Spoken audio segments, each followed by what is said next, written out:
This video is going to look at period changes in sine and cosine curves. I like to think of it as the accordion effect because it's taking our parent function, for example, in this picture as I'm tracing is the sine curve with a period of 2 pi. I'll trace one period, and either squishing it down so it oscillates or wiggles faster, or even sometimes will make it oscillate slower. Kind of like an accordion. You either stretch it or you squish it.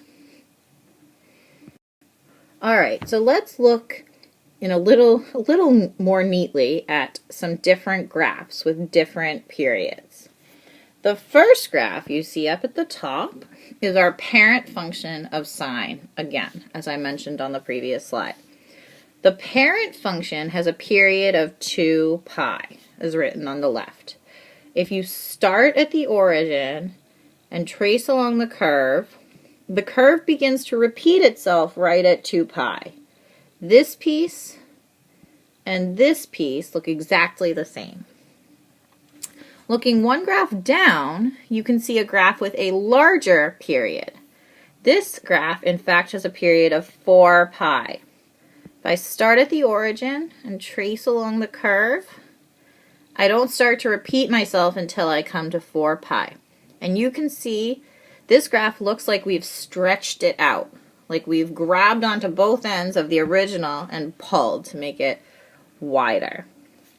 The last graph has a smaller period. Period, not perio. Period. There we go. So you can see if you start at the origin and trace along the curve, it begins to repeat itself at pi. We have one period, another period, another one, and another one. So it looks like we've taken our original graph and squished it down, made it wiggle faster. We have more bumps than we did before, and that's what we call a smaller period, a period of pi. So this is what the graphs look like. Let's now take a look at what the equations corresponding to these graphs look like.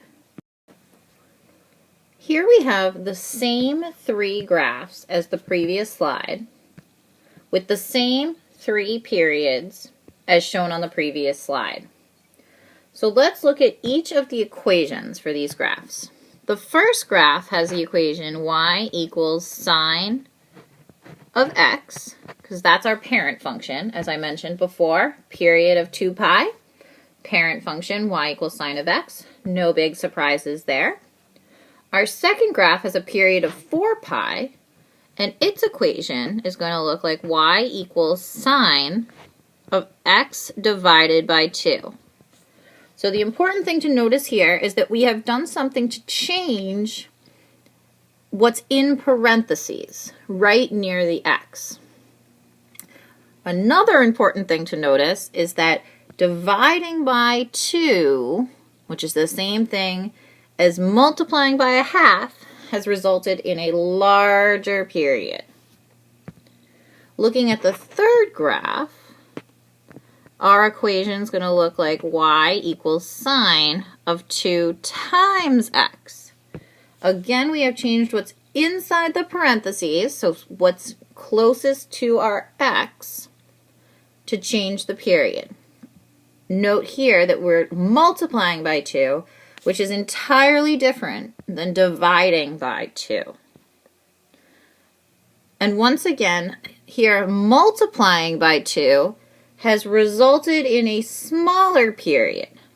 So there's some sort of inverse relationship going on where when we divided by 2, we got a bigger period, and when we multiplied by 2, we actually ended up with a smaller period. So the next slide is going to show you the actual relationship between this number near the x and the period. So here's a general sine equation without any amplitude or midline changes. I've put this letter b in here to stand for that number that's either multiplied with the x or divided by the x. Or x is divided by the number, excuse me. But it's important to remember that division is the same thing as multiplication by the reciprocal. If you can remember that, all of this will be easy.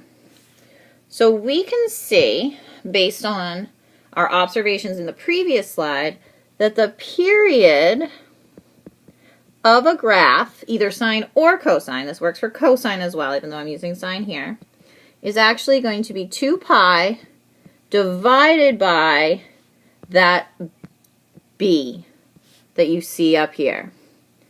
So it's important to note that b does not give you the period.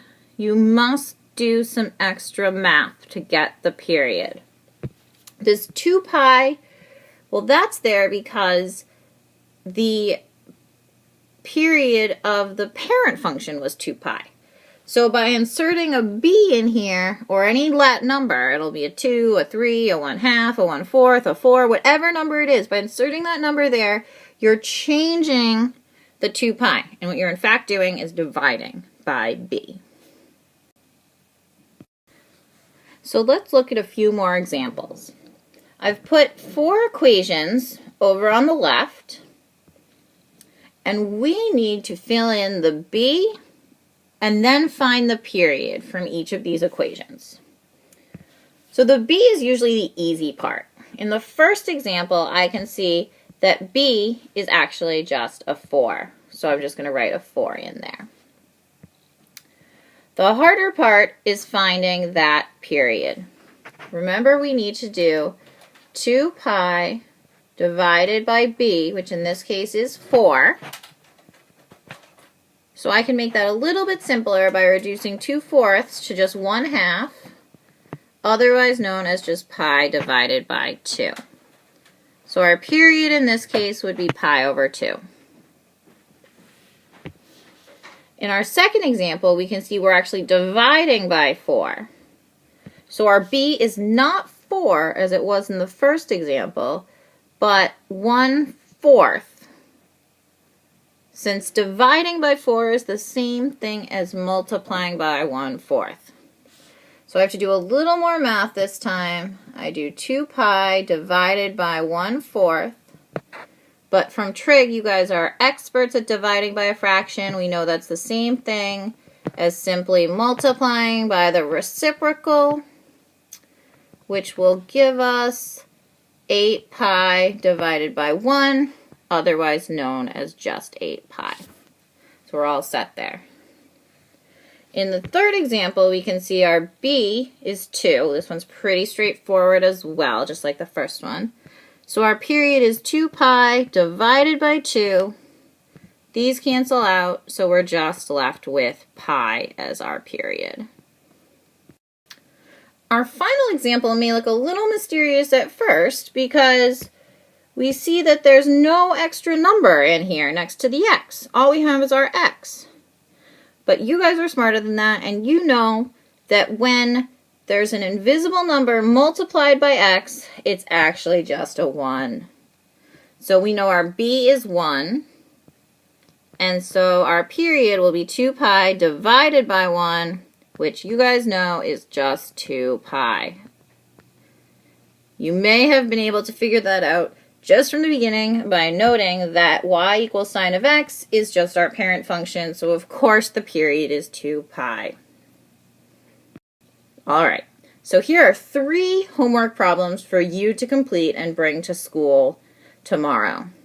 For each of them, please identify b and the period, just like we did in the previous slide, those 4 examples, just like that. I want b and the period of these 3 functions. We have y equals sine of 8x. We have y equals sine of x divided by 2. Remember, dividing by 2 is the same thing as multiplying by a half. And we have y equals sine of x divided by 3. Remember, dividing by 3 is the same thing as multiplying by 1/3. Good luck.